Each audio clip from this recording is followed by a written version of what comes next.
Bismillahirrahmanirrahim. Alhamdulillah Rabbi yasir wa a'in. Amma ba'du.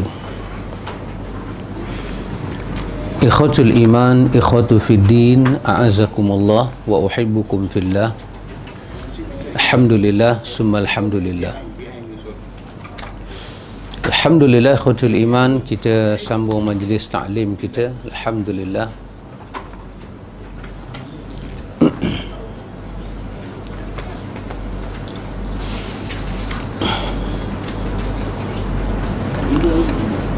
Kita baca buku kecil ni dulu.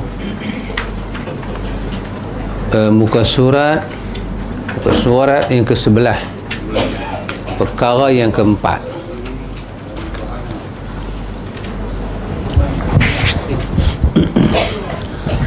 Kata penulis kitab kita, membebaskan diri dari bahana kesyirikan. Banana kesyirikan. Lepas tu saya duk pelik, pasal apa banana? Rupanya bahana. Kena buat pemedahan pula. Saudaraku seiman, jika anda merenungi keadaan masyarakat di sekeliling, tentu sahaja anda mendapati masih ramai sekali yang masih terbelenggu di dalam bahana kesyirikan, sama ada secara sedar atau tidak. Haruslah diketahui bahawa kesyirikan itu ada yang boleh membawa pelakunya terkeluar dari agama, yakni murtad, iaitu perbuatan syirik akbar, syirik besar. Dan ada pula yang tidak menjadikan pelakunya murtad, tetapi dia berada di jurang atau daerah yang boleh mengeluarkannya dari agama, iaitu perbuatan syirik asghar, yakni syirik kecil. Dan ini kita tahu ikhwan, perkara yang diterima dalam ilmu pelajaran akidah. Syirik itu ada dua, ada akbar dan ada yang asghar. Syirik akbar ialah mensyirikkan rububiyah Tuhan dan uluhiyah Tuhan. Ini syirik akbar dalam akidah. Pasal itu syirik lawan dia ikhlas. Ikhlas dalam akidah adalah tauhid, lawan dia syirik.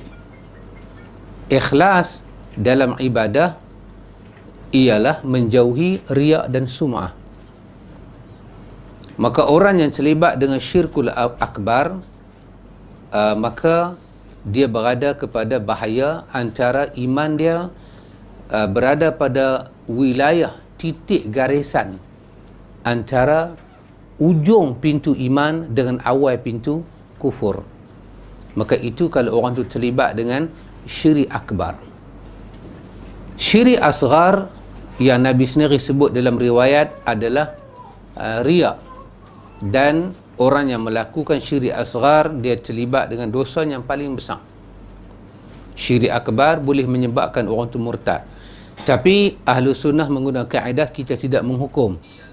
Kita tidak menghukum. Kita awak ni murtad. Tidak. Ahlu sunnah tidak pakai kaedah itu.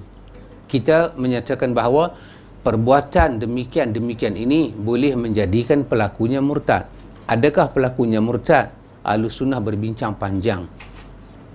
Maka lebih baik tidak menghukum orang itu murtad, jauh lebih baik daripada membincangkan orang itu murtad ataupun tidak.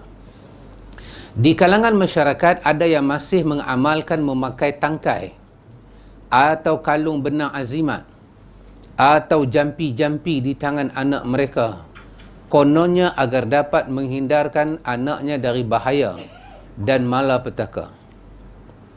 Ini merupakan kesyirikan dan menghapuskan tawakal yang murni terhadap Allah Ta'ala. Rasulullah sallallahu alaihi wasallam bersabda, "Inna ruqa wat tamaim wat tiwalah syirkun. Sesungguhnya ruqyah, jampi-jampi yang bukan disyariatkan, tamimah, tangkai atau azimat, dan tiwalah adalah syirik. Ya, ini diungkap balik oleh Abdullah bin Mas'ud ketika dia balik ke rumah kan. Dia tengok anak dia, dia tengok isteri dia, Imra'ah Abdullah bin Mas'ud ini yang bernama Zainab, bagi anak dia pakai tali di tangan kerana ada musim yang orang Arab percaya apa itu, binatang-binatang ni kalau bertukar musim dia pun nanti kena macam hama dia. Jadi dia panggil seorang wanita untuk menjampi-jampi. Wanita tu pun jampi-jampi supaya anak-anak ni tak kena. Maka salah satunya suruh pakai inilah tamaim ini, tamimah, suruh pakai tangkai. Bila Abdullah bin Mas'ud dia balik, dia tanya dekat isteri dia, siapa perempuan tadi keluar rumah tu? Maka isteri dia pun jawab, perempuan ni datang untuk jampi anak-anak kita. Maka dia tanya apa yang dia jampi dan apa yang dia buat. Dalam duk tanya tu, mata terpandang kepada tangan anak dia yang ada tangkai. Dia panggil isteri dia panggil anak dia, dia kata sekarang juga potong. Kerana keluarga Abdullah bin Mas'ud berlepas diri daripada syirik. Maka dia ulang balik hadis ni. Dia kata, Nabi kata, inna ruqa wa tamaim wa tiwalah syirkun. Sesungguhnya jampi-jampi dan tangkai-tangkai azimat dan tiwalah. Tiwalah ni bau macang konek.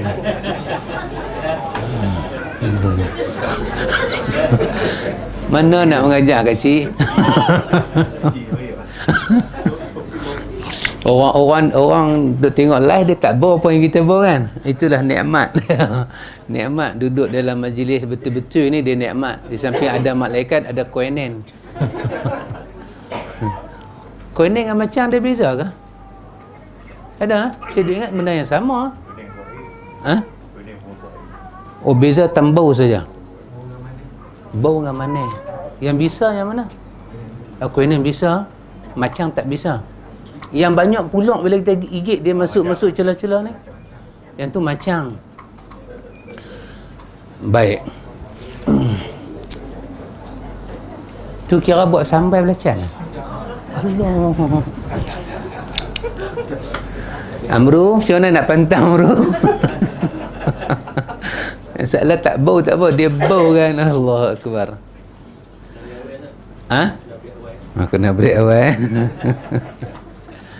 Sesungguhnya ruqyah, jampi-jampi yang bukan disyariatkan, jampi-jampi yang disyariatkan itu dibolehkan. Tamimah, tangkai atau azimat, tidak dipanggil tangkai atau azimat kalau dia tidak dibacakan sesuatu. Maka kerana itu para ulama khilaf lah. Kalau satu orang dia bubuh apa-apa bentuk gantung-gantung yang tidak dibaca-baca, maka adakah itu masuk dalam tamimah, tangkai? Sebab di sisi syarak yang diharamkan, dia bukan masalah penggantungan itu, dia masalah yang dijampi di situ. Dia ada kena-mengena dengan benda gaib. Maka salah satunya mereka berbincang tentang kelebihan khasiat habatus sauda, iaitu habatus sauda itu boleh digunakan cara berubat dengan ambil bau dia, usung dia ambil bau, ataupun ikat dia di mana-mana anggota badan, ikat di lengan ke, ikat di tengkok ke, nampak macam rantai, tetapi supaya kita dia itu masuk ke hidung. Adakah itu termasuk hukum tangkai? Maka para ulama kata tak. Istilah tangkai adalah sesuatu perubatan yang dikaitkan dengan benda gaib untuk mendapat manfaat penjagaan. Itu istilah tangkai. Kalau kawan itu dia bubuh di badan dia sesuatu yang tidak ada bacaan, tak ada bacaan, dia bukan bacaan, dia hanya nak berhubung dengan khasiat benda tu. Bawang putih masalah, katanya nak bagi hilang sesema ke apa ke, maka dia kata kaedah dia bawang putih ni kena bungkus dengan satu kain warna hitam, Pasal apa? Kain hitam. Sebab antara kain hitam, kain putih ni, kain hitam ni dia punya lasak dia dari segi tahan bau tu lama. Kain putih ni dia cepat hilang. Pasal dia punya lubang-lubang tu besar. Kain hitam ni dia lebih rapat. Maka dia tahan bau tu lama. Cara dia bila nak tidur kena bubuh bawah bantai. Dekat dengan kita punya hidung supaya dapat lagu tu. Maka para ulama berbincang, ini masuk tangkai tak? Kebanyakan para ulama kata ini bukan tangkai. Sebab dia tak melibatkan apa-apa bacaan dan dia bukan benda berkaitan dengan benda ghaib.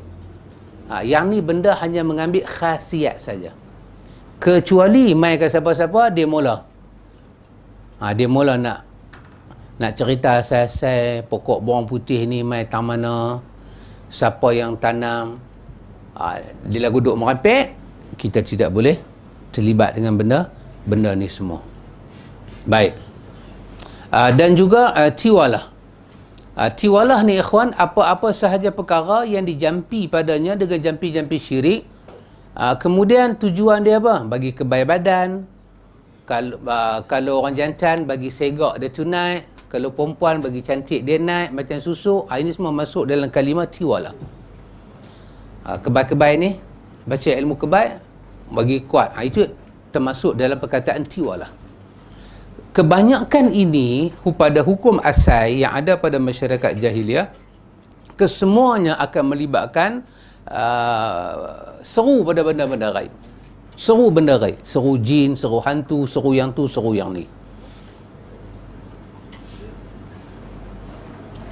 Ada pula di kalangan mereka yang menggantung gambar-gambar wali atau orang-orang saleh kaum mereka di dinding rumah atas alasan mendapatkan keberkatan, padahal Islam sama sekali tidak pernah mengajarkan apatah lagi menganjurkan perkara ini. Depa ni sebahagian lagi saudara-saudara kita taklah terlibat dengan tangkai-tangkai, tapi terlibat dengan perkataan berkat secara hulu pula. Gantung gambar tertentu, gambar wali-wali. Saya ingat Sultan Kedah yang mula tu. Sultan kan banyak kedai-kedai nanti gantung. Kalau gantung orang kata rindu kat dia tengok, lain lah bak. Tapi ada ke orang rindu lagu tu? Tak ada. Tapi dia gantung kerana berkat ataupun muka-muka wali-wali songo. Dan dia gantung dengan tujuan tertentu. Maka ini adalah tidak benar. Baik, lagi satu ikhwan menarik sedikit perhatian saya untuk bincang sikit, iaitu pada perkataan dia, padahal Islam sama sekali tidak pernah mengajar apatah lagi menganjurkan perkataan ini. Iaitu perkataan Islam tu. Yang saya nak kongsi dengan antumnya ialah begini antum. Apa-apa perkara kita nak kata dia salah, kita kena pastikan kesalahan itu nak dilihat daripada dimensi apa. Apabila kita kata, kita buat statement, kesalahan ini adalah perkara yang salah di sisi Islam. Kalau kita guna perkataan lagu tu, ini adalah perkataan yang khusus dengan makna yang terlampau khusus. Dan ini sangat bahaya kalau kita tidak menguasai A to Z apa yang kita maksudkan. Kerana bila kita kata perkara ini salah di sisi Islam, bermakna dia total dan fatal. Kesalahan itu adalah mu'tamad. Seperti kita ungkap, kita kata mencuri itu salah, minum arak itu salah, judi itu salah, bertenung nasib, berdukun itu salah. Yang ni kita ungkap, kita kata di sisi Islam berjudi haram, di sisi Islam kita tak boleh terlibat ke benda syirik. Boleh, kerana ini fatal dan total. Islam semua orang tahu melarang. Tapi kalau ada satu dua perkara yang perkara itu menjadi perbahasan para ulama, kita tak boleh guna dia salah di sisi Islam. kita kena guna perkataan pada sebahagian pandangan yang ada di dalam Islam, benda ni tak benar. Kita tak boleh kata salah di sisi Islam, melainkan kita kena mendapat satu pengesahan yang muktamad. Apakah perkara yang salah di sisi Islam secara muktamad? Tidak ada perkara ini dibahas-bahas. Syirik lah. Kalau ada satu orang dia tak buat satu perkara yang orang Melayu buat, orang tua-tua buat pada adat, kerana dia tak buat tu kita kata dia salah. Kita kata berdasarkan Islam ni perbuatan awak salah. Itu tak boleh. Kerana bila kita ungkap perkataan Islam, itu satu perkataan yang kita tak betul langsung dah. Kita bercakap tentang Tuhan. Maka perkara ni ikhwan, perkara yang salah di sisi Islam ni ialah kita pergi gantung gambar, lepas tu kita pergi percaya gambar tu ada berkat tertentu. Ini memang salah di sisi Islam. Tak ada. Tapi kalau kesalahan-kesalahan, macam satu para ulama kata makruh, ulama lain ni kata tidak makruh, kita berpandangan dengan makruh. Kemudian orang yang berpandangan dengan tidak makruh, kita kata pada kawan tu, di sisi Islam sebenarnya benda ni makruh. Kita tak boleh ungkap kalimah tu. Kerana itu belum muktamad. Belum muktamad. Yang muktamad, yang ijma' kaum muslimin, ijma' mutaqaddimin, mutaakhirin, ijma' benda tu salah, kita boleh ungkap benda ini salah di sisi Islam. Salah di sisi Islam kalau orang Islam tak semayang sehari semalam 5 waktu. Ini ijma' kaum muslimin. Apa aliran pun, salah ke, khalaf ke, apa aliran sekalipun, semua ijma' salat adalah wajib. Maka kita kata salah di sisi Islam kalau awak tak semayang ataupun semayang 5 waktu tak cukup, salah. Adapun dia tak buat benda sunat, kita tak boleh kata awak salah di sisi Islam, tak boleh. Sebab itu bukan kesalahan yang telah pun dimuktamadkan. Maka pasal itu satu hari saya teringat Syekh Usaimin ketika seorang doktor tanya soalan pada dia, apakah pandangan Islam dalam masalah ni? Dia betulkan perkataan doktor tu. Dia kata, tanyalah apa pandangan aku tentang bab ni. Jangan tanya apa pandangan Islam. Takut-takut aku bagi jawapan tersilap. Bukan Islam yang silap, yang tersilap itu aku. Kerana ini kadar ilmu yang aku miliki. Maka aku katakan, berdasarkan ilmu yang aku belajar, benda ni tidak tepat. Kita kata apa ikhwan? Benda yang menepati sunnah. Kita kata benda ni lebih tepat dengan sunnah. Berdasarkan apa? Pasal itu kita kena ada sandaran kita. Berdasarkan hujah. Kita tak kata berdasarkan hukum Islam, muktamad, apa yang awak buat ni salah. Dah, kita tak kata demikian. Kita kata berdasarkan apa yang saya belajar, yang saya tahu, yang jelasnya beginilah hukum dia. Maka kita tak boleh bercakap sesuatu mewakili Islam apa yang kita tidak tahu secara kulli. Secara kulli, keseluruhannya. Maka kalau kita cakap juga lagu tu, kita telah memberi satu fitnah kepada Islam. Baik. Bahkan ini boleh membawa kepada sikap ghulu berlebih-lebihan dalam agama yang boleh membawa kepada jalan-jalan kesesatan dan kesyirikan.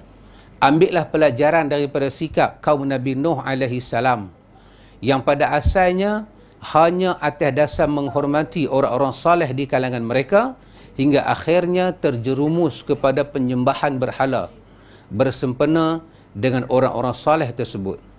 Allah Ta'ala menyebut hal ini di dalam firman-Nya, wa qalu la tadharunna alihatakum wa la tadharunna wadda wala suwa'a wala yaghutha wala ya'uqa wa nasra. Terjemahannya, dan mereka berkata, jangan sekali-kali kamu meninggalkan penyembahan Tuhan-Tuhan kamu, dan jangan pula sekali-kali kamu meninggalkan penyembahan wadda, dan jangan pula suwa'a, dan jangan pula yaghutha dan ya'uqa dan nasra. Surah Nuh ayat 23.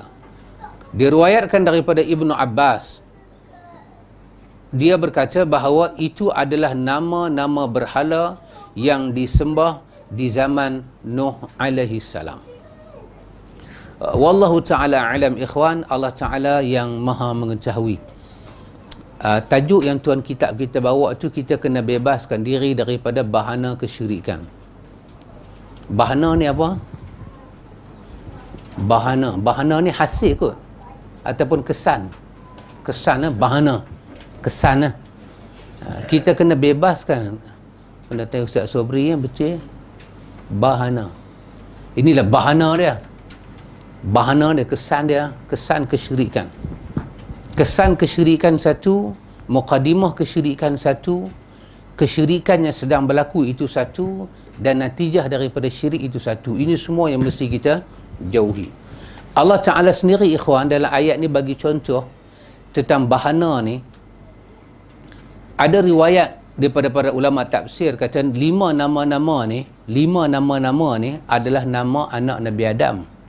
Itu riwayat daripada Abu Hatim. 5 orang ni adalah nama daripada anak Nabi Adam. Tapi daripada 5 ni, yang dekat dengan Nabi Adam, yang rajin buat baik pada Nabi Adam adalah Wadda. Ini satu riwayat.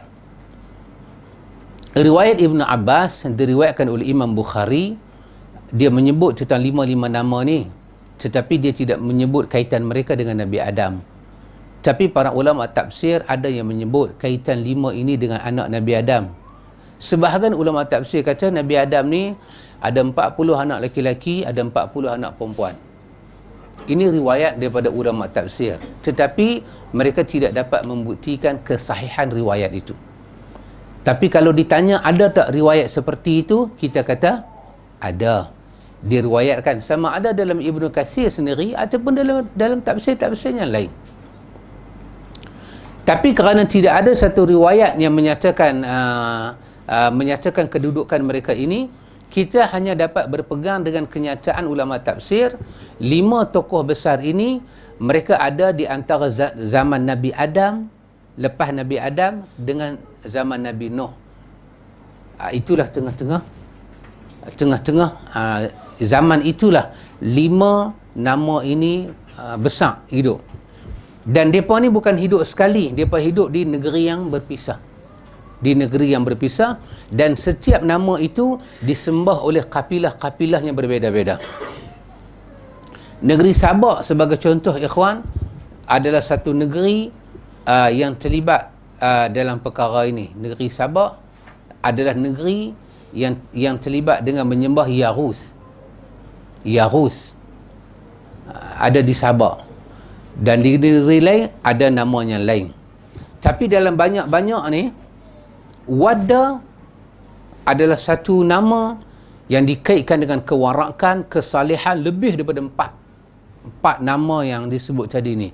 Wadda, Suwa'a, Yahusa, Ya'uqa dan Nasrah. Wadda adalah seolah-olah satu kepimpinan yang dia tu yang besar. Sehingga kan kita katakan kita dapat jumpa dengan beberapa riwayat yang disebut daripada Ibnu Abbas, iaitu bahawa Ibnu Abbas seperti riwayat daripada Imam Bukhari, Ibnu Abbas menyebut ini daripada 5 nama ini, dia kata hiya asma rijalun salihin min qaumi Nuh alaihi salam. Dia kata 5 nama ni adalah nama orang-orang yang saleh daripada kaum Nabi Nuh alaihi salam. Iaitu bila dah mereka ni wafat, syaitan datang kepada kaum mereka. Dan mereka ni ada pengikut yang besar. Mereka ni adalah orang yang dikasihi. Mereka ni adalah orang yang disayangi. Mereka ni adalah orang yang hebat. Bukan kata mereka ni orang biasa, mereka ni orang bagus-bagus. Tapi bila mereka ni mati, syaitan mai kepada kaum mereka. Syaitan bisik kepada kaum mereka yang duduk bermajlis, duduk meratap, duduk ingat. Syaitan kata, apa salahnya dalam riwayat Ibnu Abbas, riwayat Bukhari, apa salahnya kalau kita bila ada satu majlis, kita letaklah taswir ni, surah ini, ambil batu, kita pahat muka mereka, kita letak dalam majlis saja. Maknanya bila kita buat majlis, kita rasa keberadaan mereka bersama. Itu saja. Kalau sahabat masih ingat lagi dulu kan, dulu ada apa, hampir berjaya lah juga bila buat majlis-majlis apa, nak letak kerusi kosong. Lepas tu cubalah bayang siapa dia. Kalau boleh bayang Rasulullah tu peringkat tinggi lah. Kalau bercakap pasal Hamka, cuba bayang Buya ada sebelah kita. Rupanya ini ikhwan, Ibnu Katsir dalam riwayat Bukhari, Ibnu Abbas cerita, ini daripada idea yang ada pada zaman hari itu ni. Yang dia mai, dia kata merasakan keberadaan mereka saja. Bukan semayang pakai nama dia apa, bukan apa pun, hanya nak merasa keberadaan. Kita rasa kehilangan. Maka mereka pun buatlah benda tu, berhala-berhala itu mula diukir, tapi taklah dipanggil berhala. Ni satu potret, ni satu ukiran. Maka dalam hadis At-Tirmizi, Nabi kata apa dia? Nabi kata, takhruju unuqun yawmal qiyamah laha aynani tubsiran wa lisanu yantiq wa udhudani tasma'an yaqulu inni wukiltu bi thalathin bi kulli jabarin anid wa li kulli man da'a ma'allahi ilahan akhar wa bil musawwirin. Nabi kata besok di hari akhirat, tiba-tiba neraka hak duk menyala-menyala tu, tiba-tiba terjomoy satu muka, terjomoy keluar daripada api. Ada dua mata boleh melihat, ada dua telinga yang boleh mendengar, ada lidah yang boleh bercakap. Dengan kehangatan dia, dengan kesombongan dia, dengan suara dia yang ngeri, dia kata, Tuhan wakilkan aku hari ini cari 3 kumpulan orang. Yang pertama, likulli jabbarin anid, aku cari semua orang yang lawan rasul-rasul yang dihantar oleh Tuhan. Mereka ni aku cari. Jabbar, sombong, anid, keras kepala. Yang nisbah pada zaman hari itu, tidak ada pendakwah daripada sisi Tuhan kepada kaum itu, melainkan taraf pendakwah itu Nabi atau Rasul. Itu saja taraf pendakwah yang Tuhan hantar untuk kaum Bani Israel. Mereka tolak, mereka jabbar, mereka anid. Dan Quran merakamkan berapa banyak kalimah jabbar, kalimah mustakbir dan anid. Dalam ayat yang kita baca selalu tu, innal insana li rabbihi lakanud. Lakanud itu sama makna dengan anid. Kanud. Innal insana li rabbihi lakanud. Sesungguhnya insan terhadap Rabbnya kanud, ai bermakna anid, ketegak, keras kepala, tak mau ikut. Ya, jabbar, dia tunjuk kesombongan dia, dia tunjuk keangkuhan dia. Maka neraka kata, aku nak cari semua orang ni mai kat aku. Dan yang kedua, semua orang yang sembah Tuhan dan dia sembah benda yang lain pada masa yang sama, dia tak rasa puas dengan dia sembah Tuhan. Lambat ikut Tuhan nak tolong dia, dia pergi minta pada benda yang lain, tapi dia percaya semua tu daripada Tuhan, tapi dia syirikkan Tuhan. Hak ni aku nak cari. Dan yang ketiga, wabil musawwirin, orang yang kerja dia ambil batu, ambil kayu, lepas tu pahat jadi muka orang. Musawwir, musawwirin. Maka Nabi sebut musawwirin itu, siapa yang buat kerja musawwir ini dilaknat. Tuhan, saya teringat Syekh Nasaruddin Al-Albani, dia kata di antara nama-nama Tuhan yang kita tak pakai hari ini ialah Al-Musawwir. Itu nama Tuhan. Dia kata, aku tak tengok ramai orang buat anak nama Abdul Musawwir. Dan tak silap saya, anak dia seorang nama Abdul Musawwir. Dia buat nama anak dia. Ini adalah nama Tuhan yang dilupakan. Pasal itu kita tidak boleh taswir. Kita tak boleh buat apa yang Tuhan buat, makhluk. Mereka ini ikhwan, mereka pahat muka-muka lagu ni, buatlah satu majlis. Lepas tu anak-anak mereka tengok. Mai satu masa, mereka yang buat ni idea daripada syaitan, mereka mati. Maka bangkitlah anak cucu mereka ni dengan kehilangan ilmu. Ibnu Abbas kata, kemudian anak cucu mula buat apa yang mak bapak mereka tak buat. Iaitu apa dia? Mula bagi tahiyat, ihtiram dan ta'bud. Dia bukan start dengan ibadat. Dia start dengan tahiyat. Apa dia? Hormat. Tunjuk hormat. Ihtiram. bagi satu respect. Lepas tu takzim. Takzim ni apa? Kalau gambar tu jatuh, dia buat dah kalang kabut. Kalau ada habuk sikit, dia cuci cepat-cepat. Dia tunjuk takzim. Last sekali daripada tahiyat, ihtiram, takzim, jadi ta'bud. Apa dah? Dia sembah. Dia mula cium ambil berkat. Dia mula kena letak satu sudut. Dia kena mula tabuk benda-benda yang untuk menyatakan apakah. Dia mula macam-macam dia buat.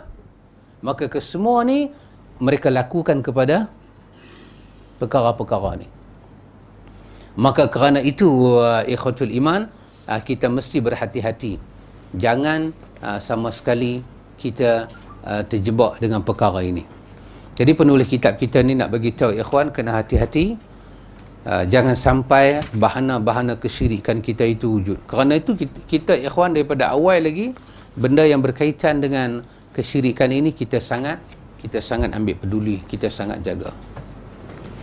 Baik ikhwan, kita tengok apa kata Imam Barbahari.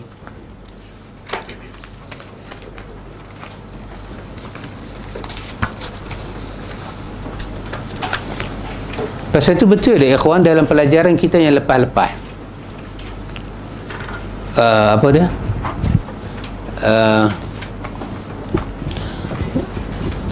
Kalau orang kata kepada kita ni Taghut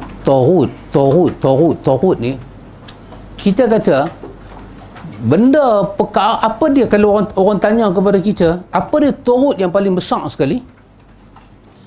Kita jawab, kita kata Taghut yang paling besar iblis kan? Dialah Taghut paling besar. Sebab daripada dialah lahir kesyirikan ni. Maka iblis ni dia akan buat macam-macam. La ughwiyannahum ajma'in. Akan aku sesatkan mereka. Dengan kesesatan yang sangat dahsyat. Para ulama tafsir kata yang dia maksudkan dengan la ughwiyannahum itu adalah syirik.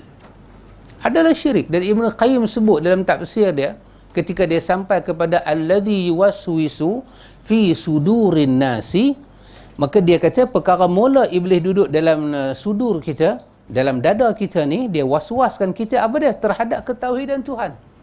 Maka Nabi sebut dalam riwayat, dia tanya siapa buat alam, siapa buat kamu, siapa buat itu, siapa buat ini. Last kali dia tanya pada kamu, Tuhan siapa buat? Nabi kata, kacalah a'udzubillah. Dudah sebelah kiri, kata amantu billah, bacalah qul huwallahu ahad Allahus samad. Jangan layan, Nabi kata.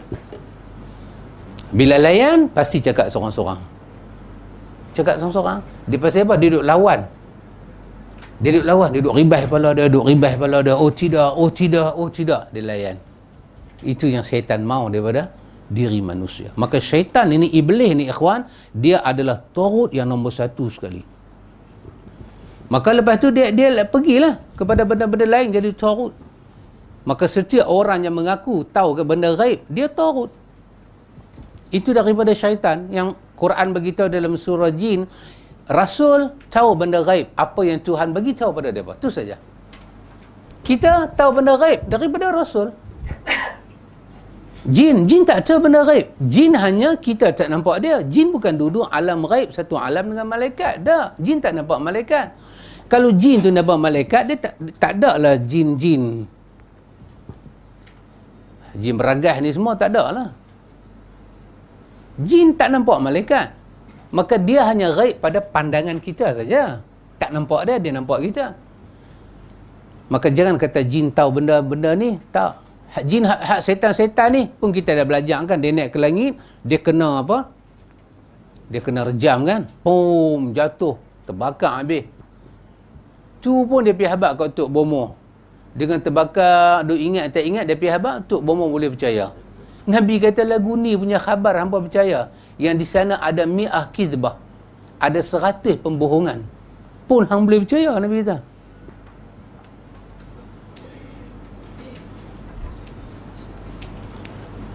Kalau sakit perut lah ni Pak Cik, sakit perut, ada pembedahan batin.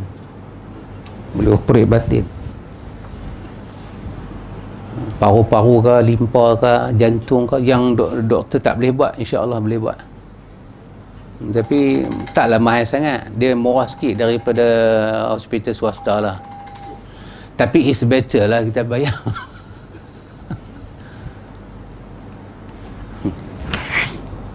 Boleh percaya pembedahan batin ni? Betul-betul setan. Maafkan saya, betul-betul setan. Mana ada pembedahan batin? Tak ada, tak ada. Habis bedah ke mana? Mainan lah. Mainan syaitan lah. Mana boleh bedah batin? Ada riwayat. Nabi 2 kali kena bedah. Nabi dibedah 2 kali. Lepas tu tanpa jahitan. Mula nak makikan jat. Siapa yang bedah Nabi? Jibril. Pakai apa? Jibril menggunakan apa yang Tuhan bagi pada dia? Nur. Jibril. Hang ni mangkuk. Hang bedah apa? Tak, saya guna kebatinan. Kebatinan bukan nur. Kebatinan tu ruh. Macam mana ruh nak bedah ruh? Ruh nak bedah jasad mana boleh? Kalau guna nur, bolehlah. Nak dapat mana nur? Nak bedah. Tak gelagak. Kalau Jibril bedah Nabi, betul lah, nur. Jibril dijadikan pada cahaya, manusia daripada tanah, jin daripada api. Kalau alam ghaib sana dapat nur, tak betul. Hang kena kawan dengan malaikat baru dapat nur. Hang kawan ni dengan siapa? Hang kawan dengan bunian. Bunian tu nar. Hang pakai api, hang bedah badan orang, mampuih kawan tu. Api, pakai api bedah badan kita. Walaupun kita guna api yang paling halus sekali. Tapi Nabi kata, dalam riwayat Tirmizi, api yang kamu pakai ni adalah satu daripada 70 api yang Tuhan buat dalam neraka. Satu. Pun panas dia, duk kena buang lagi, celok lagi, buang lagi, buang zat dia, buang zat dia. Dapat sikit, cucuk rokok. Tu, sikit. Jadi kok mana yang pergi masuk ke alam ghaib? Orang makhluk alus ni bagi pada kita api yang nipis, kita boleh bedah. Kalau tak pakai api, bedah batin pakai apa? Pakai kuasa kerohanian. Seluruh tokoh hak besar-besar ni, hak bercakap pasal sufi, berjalan atas air, terbang atas udara, belum mencatatkan bedah batin lagi. Mak kat kita queue. Macam nasi kandak beratok. Kena buat tu janji. Oh, dia kata penuh, dia kata awak ni boleh bedah bulan 8. Oh, macam KPJ. Dahsyat. Dah orang percaya. Kalau sekadar dia pegang badan kita, cara dia tolak badan kita tu, cara dia pegang, dia boleh rasa dengan tapak tangan ni, orak ni hidup, orak tu macam ni, bolehlah lagi. Dia pegang belakang kan, bolehlah lagi. Dia sapu kot tu, dia sapu kot ni, bolehlah lagi. Tapi kalau bedah batin ni, ambil tu masyalah. Tak apalah yang kata bedah batin, tapi yang nak pi ni, no brim. Tak boleh fikir. Tak boleh fikir. Orang putih kata at least nak jadi bodoh, janganlah sampai bodoh sangat. Janganlah terlampau. Bodoh sikit-sikit. Bodoh ni tak salah, habis terlampau tu yang salah. Sikit-sikit tak apa. How stupid you can be. Janganlah. Baik ikhwan, kata Imam Barbahari, seingat saya kita berhenti pada muka surat 103. Perkara yang 126. Kata Imam Barbahari, wa'lam anna jawra sultani la yanqusu faridatan min faraidillahi allati iftaradaha ala lisani nabiyhi sallallahu alaihi wasallam. Jawruhu ala nafsihi wa tatawu'uka wa birruka ma'ahu tamul laka insya'allahu. Yani al-jama'ata wal jum'ata ma'ahum wal jihada ma'ahum wa kullu syai'in min at-ta'ati fasyarik fihi falaka niyatuk. Ketahuilah, kata Imam Barbahari, bahawa kezaliman penguasa tidak akan mengurangi salah satu kewajipan dari kewajipan-kewajipan yang Allah wajibkan melalui lisan Nabi sallallahu alaihi wasallam. Kezalimannya akan kembali pada dirinya. Sedang amal ibadahmu yang engkau lakukan bersamanya akan mendapat ganjaran yang sempurna insya-Allah. Amalan-amalan itu seperti solat berjemaah, solat Jumaat dan jihad bersama dengan pemimpin yang zalim. Setiap ketaatan yang dilakukan oleh penguasa, maka ikutilah engkau bersamanya dan engkau akan mendapat ganjaran atas niatmu. Imam Barbahari, ikhwan, dia nak menolak kefahaman Khawarij pada menyatakan bahawa kezaliman pemimpin kita tak boleh, dengan adanya pemimpin yang zalim, kita tak boleh memberi pada dia wala, tak boleh memberi pada dia kesetiaan. Bila dia zalim, itu adalah telah gugurlah syarat untuk kita wala pada dia sebagai rakyat. Imam Barbahari kata tidak, ini tidak benar. Soal dia zalim, soal bab lain. Untuk solat jemaah belakang dia, sembahyang Jumaat, untuk mengikuti angkatan jihad yang dia telah kata itu jihad, ini semua tidak menghalang kita mengikuti dia. Selagi mana dia Muslim, selagi mana tidak ada tanda-tanda kekufuran pada diri dia, maka janganlah kita keluar daripada memberi ketaatan kepada pemimpin ini. Banyak mana kita taat dia yang bersesuaian dengan petunjuk Nabi Muhammad, kita dapat pahala pada kadar niat yang kita lakukan itu. Wa idza ra'aita rajul yad'u ila sultani fa'lam annahu sahibu hawa. Wa idza ra'aita rajul yad'u li sultani bis salah fa'lam annahu sahibu sunnatin insyaallah. Liqaulihi Fudail, law kanat li da'watun ma ja'altuha illa fi sultan.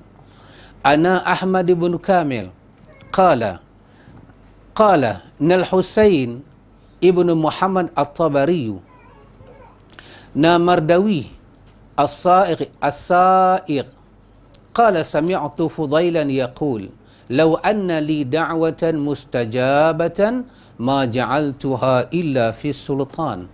قيل له يا أبا علي فسر لنا هذا. قال إذا جعلتها في نفسي لم تعدني، وإذا جعلتها في السلطان صلح، فصلح بصلاح العباد والبلاد. فأمرنا أن ندعو لهم بالصلاح ولم نؤمر أن ندعو عليهم وإن ظلموا وإن جاروا لأن ظلمهم وجورهم على أنفسهم وصلاحهم لأنفسهم وللمسلمين. Kata Imam Barbahari, apabila engkau melihat seseorang mendoakan kejelekan untuk penguasa, maka ketahuilah bahawa dia pengikut hawa nafsu. Dia kalau doa supaya pemimpin dia jadi apa ikhwan, dia doa kepada pemimpin dia dengan benda-benda yang buruk, maka ketahuilah dia itu bukan daripada akhlak, dia itu bukan daripada Ahlus Sunnah. Tidak. Nanti kita akan jumpa, rasa dah jumpa dengan dalam Riyadhus Salihin, dalam bab apa? Dalam bab wali. Bab wali hari itu. Kalau siapa masih ingat, Sa'ad bin Abi Waqqas kan, yang daripada doa, yang dia doa orang tuduh dia macam-macam kan, dia doa dan doa dia menjadi.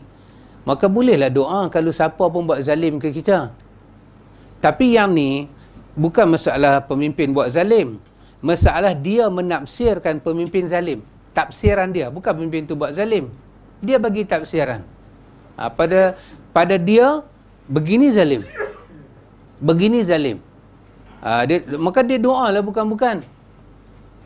Orang hantar gambar apa kata tu, dia tengok pemimpin dia pakai kepiah, pergi usung keranda siapa ke. Bukan keranda orang Islam. Gambar bila pun tak terhapus. Macam mana ni? Tak pernah jadilah, tak pernah jadi dalam dunia ni. Duk piangkat mayat orang bukan Islam dengan kepiah-kepiah pula. Maka dia bagilah tafsiran dia. Dia kata inilah pemimpin muka dua, sanggup menjual agama. Maka dia ada satu tafsiran yang salah tentang pemimpin. Pasal apa salah? Tak tahu pasal apa dia jadi lagu tu. Ikhwan, nanti tengok manusia ni banyak benda dia boleh baik sangka, tapi bila mai benda dia tak mau baik sangka, dia akan cari jalan tak mau baik sangka. Betul Ustaz Sabri? Banyak benda yang dulunya kita tak patut baik sangka, kita telah pun baik sangka. Tiba-tiba mai satu perkara, ada jalan baik sangka. Kerana kita tak berkenan, kita tak mau baik sangka. Ini salah satu daripada jahat ahlul hawa. Pasal apa dipanggil ahlul hawa? Kerana dia khilaf dengan ahlul sunnah. Ahlul sunnah, orang yang orang panggil make decision daripada sunnah. Ahlul hawa adalah orang buat keputusan, tolak sunnah, ambil hawa dia. Apa dia hawa? Dalam Arab Munjid, dia kata iradatun nafsi. Dia turut selera dia dan kemahuan dia lebih daripada as-sunnah. Iradatun nafsi. Dia layan iradah dia, kemahuan dia, nafsi yang mai pada diri dia lebih daripada as-sunnah. Pasal itu sunnah ni kita punya penapih, ikhwan, penapih. Kita nak buat apa, nak kata apa, nak berpandangan dengan apa, sunnah tu lah. Jadi kita punya penapih. Guna sunnah sebagai tapih. Apabila kau melihat seorang mendoakan kejelekan untuk pemimpin, ketahuilah bahawa dia pengikut hawa nafsu. Dan apabila kau melihat seseorang mendoakan kebaikan untuk penguasa, maka ketahuilah bahawa dia adalah pengikut sunnah. InsyaAllah. Imam Bahri kata insya-Allah. Pasal apa? Dia membimbang. Dia memberi tafsiran yang tak apa tepat. Dia kata insya-Allah mungkin nilainya agak tepat. Hal ini berdasarkan perkataan Fudail. Kalau aku memiliki satu doa yang dikabulkan, maka aku akan memperuntukkannya untuk penguasa. Ini daripada Fudail bin Iyad punya perkataan. Ahmad bin Kamil mengkhabarkan kepada kami, dia berkata, telah mengkhabarkan kepada kami Al-Husain bin Muhammad At-Tabari, telah mengkhabarkan kepada kami Mardawi As-Sa'ir. Dia berkata, aku mendengar Fudail berkata, kalau seandainya aku memiliki doa yang terkabul, maka aku tidak akan memperuntukkannya kecuali untuk penguasa. Dikatakan kepadanya, wahai Abu Ali Fudail bin Iyad, jelaskan pada kami maksud perkataanmu. Dia pun menjawab, kalau doa tersebut aku peruntukkan untuk diriku, maka dia hanya untukku. Tapi kalau aku peruntukkan untuk penguasa, maka dia akan menjadi baik. Dan dengan baiknya penguasa, maka para rakyat dan negeri pun menjadi baik. Ini disebut oleh Abu Nuaim di dalam Hilyatul Awliya. Itu kita buat keputusan lah pula, ikhwan, benar ke tak benar, cara mana kebenaran perkataan Fudail bin Iyad ni. Dia tabi'in. An-Nawawi banyak menakalkan perkataan dia dalam Al-Azkar. Fudail bin Iyad, tapi dia bermazhab Abu Hanifah. Dia memberi fatwa dalam mazhab Hanafi banyak. Fudail bin Iyad, dia ada kisah Fudail bin Iyad. Tafsiran dia dipakai, dia yang menafsirkan ayat daripada surah Al-Mulk, alladhi khalaqal mauta wal hayata liyabluwakum ayyukum ahsanu amala. Ahsanu amala itulah tafsiran Fudail bin Iyad, diangkat dalam semua tafsir. Dia kata Allah suruh kita buat ahsanu amala, iaitu dia kata paling benar, paling ikhlas dan paling benar, dia kata. Maka dia bagi penjelasan, paling benar amalan yang kita buat itu kena paling ikhlas, jadikan dia ikhlas. Orang tanya kat dia, ikhlas ni apa dia? Ikhlas ni dia kata tapih amalan kita, tapih seperti mana Tuhan menapih dalam surah apa, dalam surah An-Nahli, Allah cerita macam mana Allah tapih susu yang keluar daripada perut binatang ni. Dalam perut binatang ada darah, ada farsin, ada damin, ada hampah-hampah binatang yang kita panggil najis tu akan keluar dengan darah. Maka Tuhan tapih antara darah dengan farsin ni, hampah ni, Tuhan tapih bila keluar air susu kot saluran dia tu, setitik darah tak kena, sikit hampah pun tak kena. Allah tapih. Yang keluar tu adalah susu dengan putih, dengan lemak, dengan warna dia, dengan cantik dia. Macam itulah kita kena tapih amal kita supaya Allah terima amal kita. Inilah paling ikhlas kita buat. Tapih daripada sum'ah, daripada riak, daripada ujub, daripada apa kita tapih. Dan nak tapih macam mana? Dia kata guna Quran dan sunnah tapih. Benda-benda dikatakan ujub berdasarkan tafsiran Quran dan sunnah. Dan dia kata amal kita buat itu mestilah paling benar, paling ikhlas dan paling benar. Orang tanya dia paling benar apa dia? Dia kata menepati sunnah. Syekhul Islam Ibn Taymiyah ambil dia punya perkataan ni bubuh dalam Majmu'ul Fatawa ketika dia mengupas makna ikhlas tu apa dia, pakai tafsiran daripada Fudail bin Iyad. Last sekali ikhwan, banyak mana kita berceloteh, kita buat, kita round dunia banyak mana pun, last sekali tetap dia balik pada syarat amal diterima ikhlas dan ikut Muhammad. Tak ada ni tak diterima. Hang pandai buat macam mana pun, hang pandai reka, hang dekat hang pandai lah macam mana. Dekat Tuhan, inilah penapih dia. Dan pasal tu kita bila belajar, last sekali kita nak tahu sesuai tak dengan sunnah, sesuai tak dengan sunnah. Sesuai, jalan lah. Tak sesuai, saya tanya, saya tanya sahabat Zaki, sahabat Zali, berbutang atas cantik, skema. Pak Tih tak berbutang atas. Sahabat pun butang atas. Abang Man awak tak bawa sampai atas skema. Oh, YB.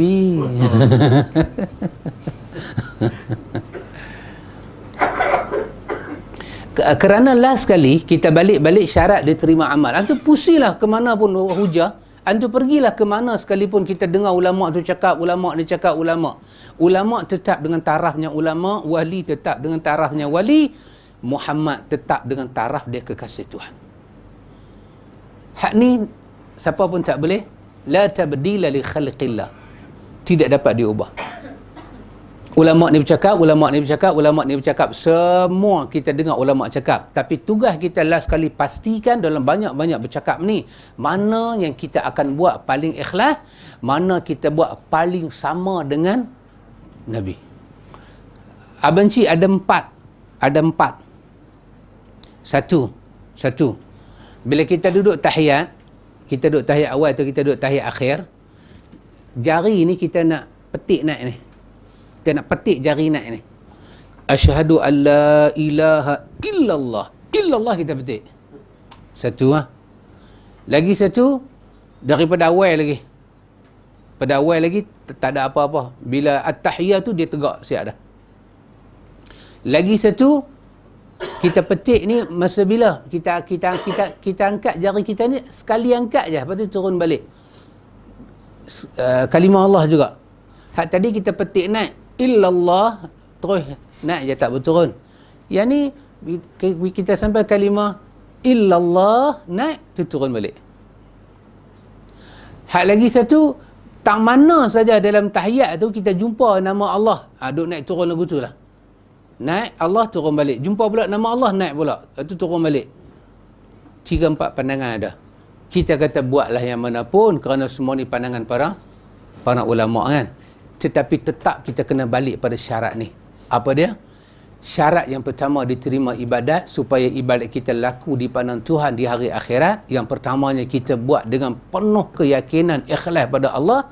Yang kedua, sedaya upaya cari yang mana paling dekat dengan Nabi, bukan dekat dengan selain Nabi. Maka kena bersungguhlah kita dalam part ni, kita nak kena cari maklumat mana dekat dengan Nabi. Qaribu wasaddidu, Nabi kata, mendekati, menghampiri. Kalau tak tahu yang mana betul, paling berdasarkan sumber maklumat. Kalau kita duduk diam saja, kita kata saya nak pening-pening lah, saat ni saya ikut ulama ni, hak lagi 3 saya tak ikut. Saya ikut semua, sembahyang pun sehari 5 waktu, saya sembahyang 5 macam, pun tak diterima juga. Maka kerana itu, setiap para ulama, bila dia nak kata benda tu wujud, kewajipan pada dia, dia kena bagi tahu apa kaitan dia cakap tu dengan dalil kepada Nabi. Yes. Kenapa last kali kita balik ke sini? Apa dia? Tak sama dengan Nabi, haba'an mansura. Ni hari ni dah 27 Rejab, 27 apa? Jamadil akhir. Beberapa hari lagi kita akan masuk Rejab. Siapa nak puasa 3 bulan pun boleh. Rejab, Syaban, Ramadan 4 bulan pun tak apa. Dengan Syawal-Syawal puasa api. Daripada duduk saja isap okok puasa habis 4 bulan. Tak apa kita nak puasa. Puasa benda baik. Puasa benda baik. Siapa kata puasa tak bagus? Puasa. Tapi last sekali nak bawa timbang dengan Tuhan. Nak bawa timbang dengan Tuhan. Nak bawa timbang dengan Tuhan. Semuanya kita buat, ikhwan, semuanya kita buat tak sama dengan Nabi, tak ikhlas dan tak sama dengan Nabi, dia akan jadi berat muatan. Dia akan jadi berat muatan. Sampai di hari akhirat, satu pun tak boleh pakai. Kena pastikan. Kalau ada riwayat, macam mana nak sabitkan riwayat itu? Bagaimana kedudukan riwayat itu? Sabit. Memang Nabi pernah puasa 1 Rejab, lepas tu sampai 30 Rejab, lepas tu sambung pula 1 Syaban sampai 30, lepas tu sambung pula 1 Ramadan sampai 30. Nak apa? 90 hari punya puasa. Kalau sabit Nabi buat. Kenapa? Kerana amalan itu diterima dengan ikhlas dan sama dengan Muhammad. Buat Tapi kalau tak sama dengan Muhammad, tak boleh. Apa lagu P. Ramlee tu? Ku pandang kiri, ku pandang kanan. Ku pandang kiri, ku pandang kanan. Ku pandang kiri, ku pandang kanan, lintas jalan kan? Lagu tu. Macam mana risau. Oh, sebiji lah macam P. Ramlee. Allahu Akbar.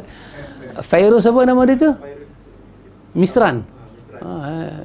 Ni nak panggil apa? Fairuz Misran. Sebiji betul-betul. Sebiji ke 2 biji? Ku pandang kiri, ku pandang kanan. Risau. Amalan kita tak ada depan Tuhan. Punya duk buat lah. Punya duk buat. Tak apalah, buat lah. Semayang apa tu? Semayang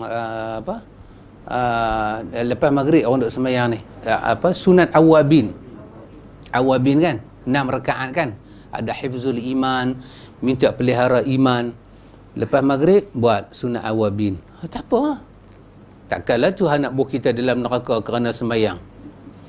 Betul kan? Betul lah. Tetapi tidak ada satu amalan diterima di hadapan Tuhan kalau tak sama dengan kekasih dia secara sahih.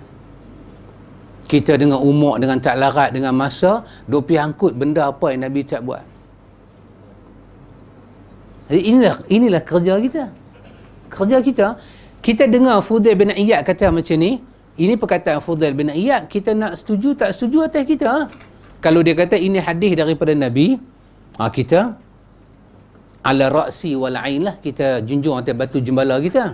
Tapi ini hanya pandangan Fudail bin Iyad. Dia kata kalau aku ada doa yang makbul, aku tak doa kat diri aku doa untuk pemimpin. Kerana kalau aku doa kat diri aku, yang jadi baik aku seorang.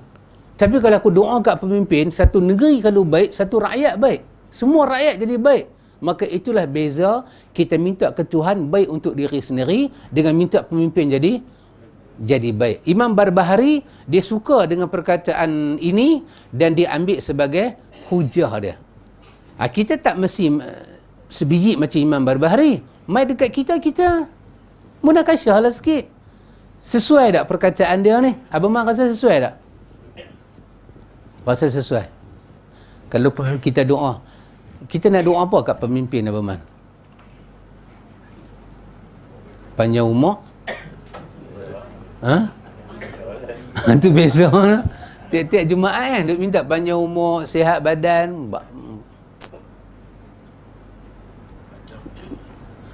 Panjang tu umur dia pun ni. Lagi sekan dia bapa kata. Untuk kita ni rakyat ni, kita tengok pemimpin di atas. Pemimpin di atas ada 2 jenis lah. Satu pemimpin mutlak, hak nama raja-raja ni. Dia pun ni tak ada pilihan raya boleh tukar. Ada Ustaz Sabri? Pilihan raya kali ni tukar sultan. Murka sultan. Tidak ada. Yang duk tukar ni pemimpin mewakili parti ya.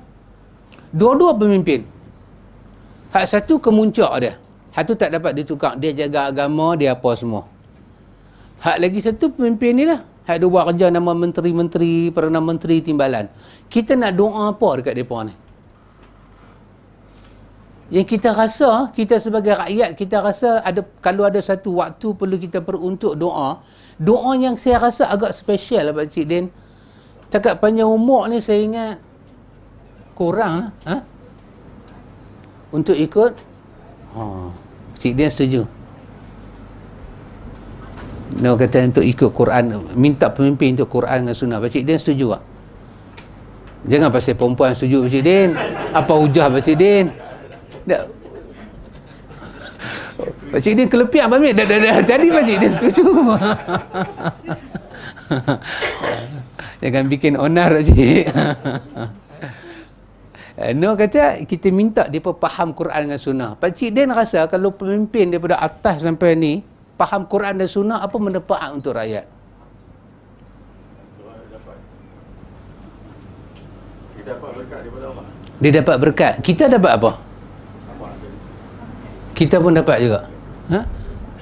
Kalau dia kenal Quran dan Sunnah, dia akan jadi pemimpin yang amanah.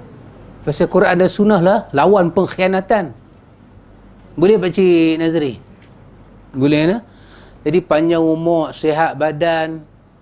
Ini rasanya bukan doa dah istimewa dah kan. Ini doa yang dulu ada susu Cak Junjung apa man. Dia punya iklan tu turun temurun.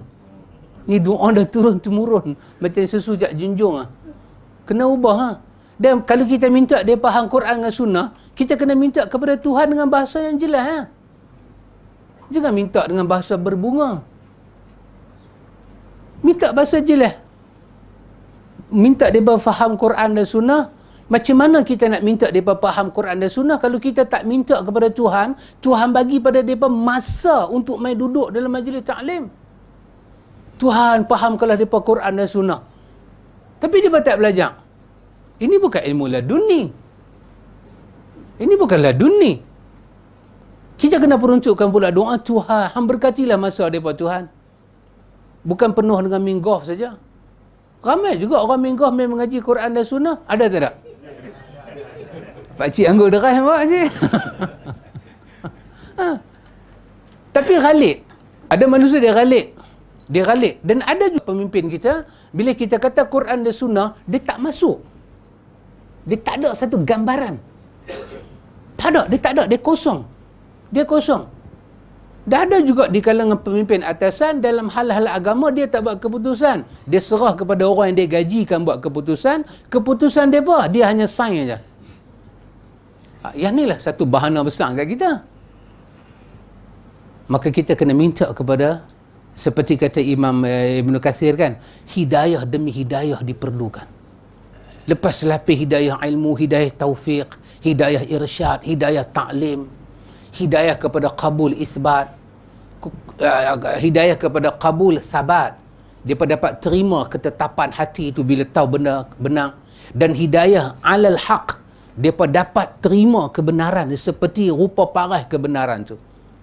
Maka kalau kita nak setuju dengan perkataan Fudail bin Iyad, kita mesti memberi hujah kita pula lah kenapa kita setuju dengan dia.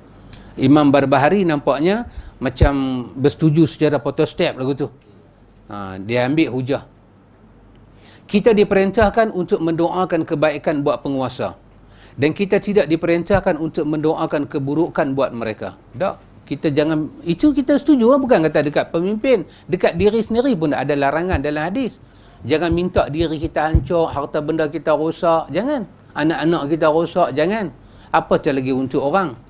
Meskipun mereka berbuat zalim dan sewenang-wenang.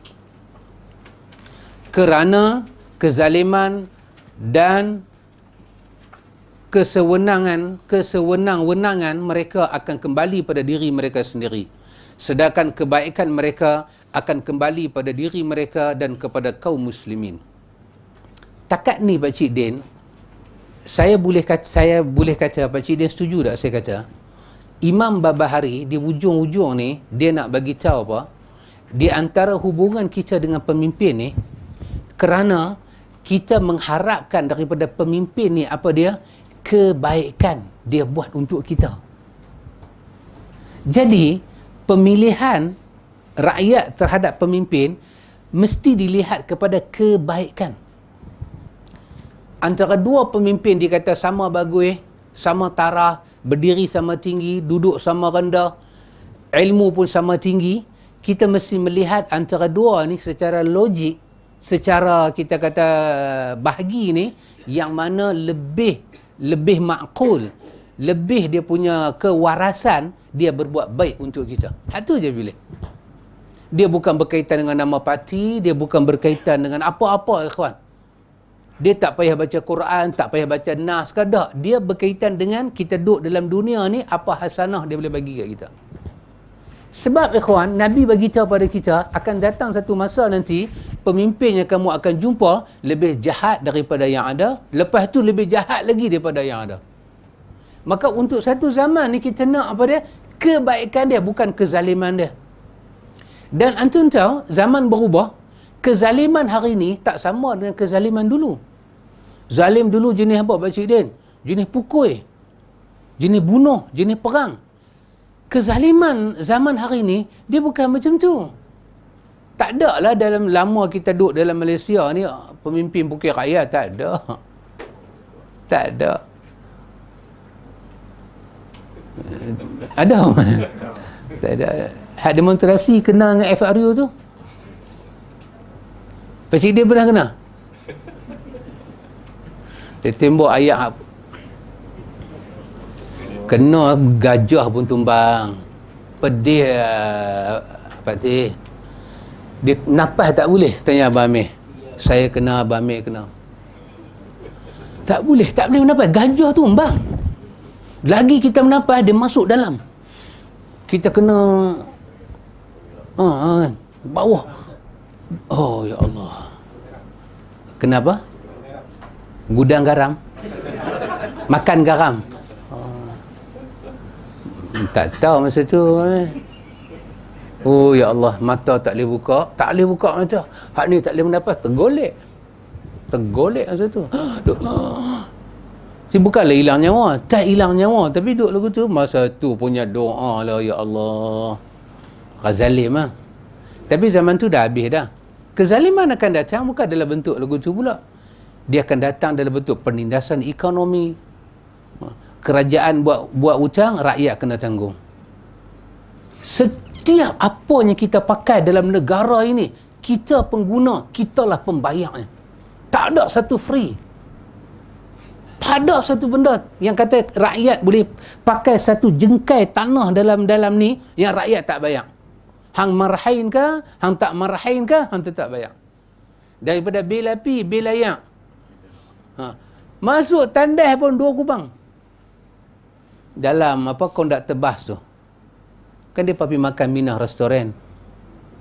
Pak Hassan Butuh Mayung minta duit 2 kupang.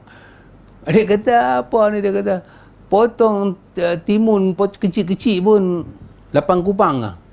Bagi free lah. Dia kata Pak Hassan Butuh Mayung kata kat dia tu, hang masuk kubur pun kena bayar. Masuk kubur pun kena bayar. Mana ada? Mana ada? Free ni tak ada. Semua rakyat tanggung. Kita beli kereta, kita tanggung A to Z. A to Z. Cuma rakyat tak puas hati layanan kerajaan pada rakyat. Sepatutnya pemimpin dia kena hormat dengan kita. Kita adalah pembayar dan pengguna. Kita dalam negara ni kita yang bayar. Dan ada pemimpin dalam negara kita tak bayar apa. Pemimpin atasan ada tak bayar. Tapi rakyat miskin ni pi saja hospital kena bayar duit. Tak ada duit. Jangan bincang soal perubatan besar-besar. Tambah kita pergi hospital swasta, setiap tu kita bayar. Tapi dia layan kita macam mana? Dia layan kita macam mana, ikhwan? Kalau miskin, jangan sakit.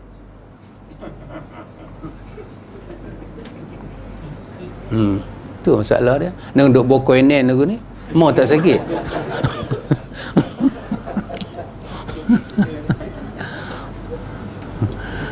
Jadi kita ambil manfaat lah daripada rakyat, daripada pemimpin kita.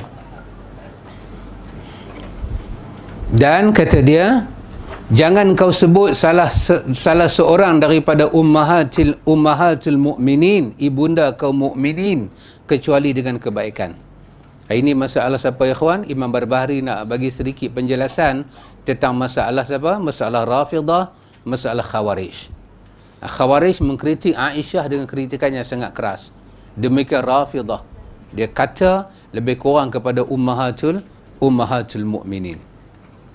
Baik. Yang ni kita sambung besok. Tak boleh lah nak pergi. Baca bukan tak baca, mata tengok buku, kepala dah ikut lain lah. Koinen. Boleh. Dia ganggu lah. Dia potong tangkonah tu betul. Tak boleh kalah. Wallahu ta'ala a'lam.